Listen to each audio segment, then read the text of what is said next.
I'm Nashar on Capitol Hill. Republican majorities in Congress just passed President Trump's massive domestic policy package and multi-billion-dollar clawback of funds for public broadcasting and foreign aid. But now Congress faces a new funding battle.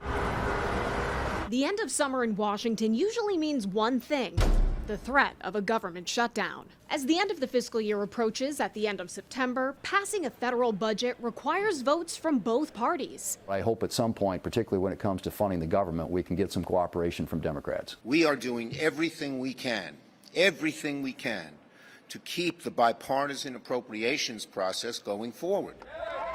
Democrats were just steamrolled by simple majority votes that ushered in Republicans' so-called One Big Beautiful Bill and a $9 billion rescissions package to reverse funding Congress previously approved. This time, with 60 votes needed to pass the 12 appropriations bills out of the Senate, Democrats are determined to make sure their minority gets a say. It serves the country well because people are represented and don't get hurt.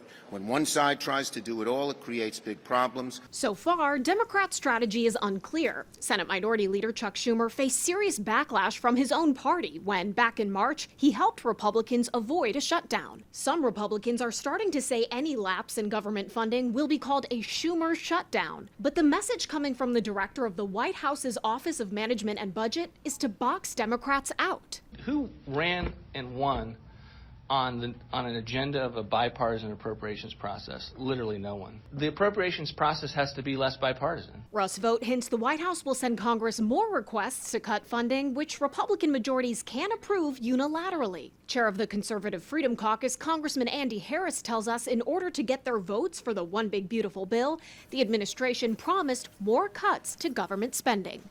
Democrats want assurances from their Republican colleagues that the funding they're voting for now won't just be reversed by these White House rescissions later on. As of Monday, 4 of the 12 Senate appropriations bills had passed out of committee with bipartisan support. On Capitol Hill, I'm Nashar.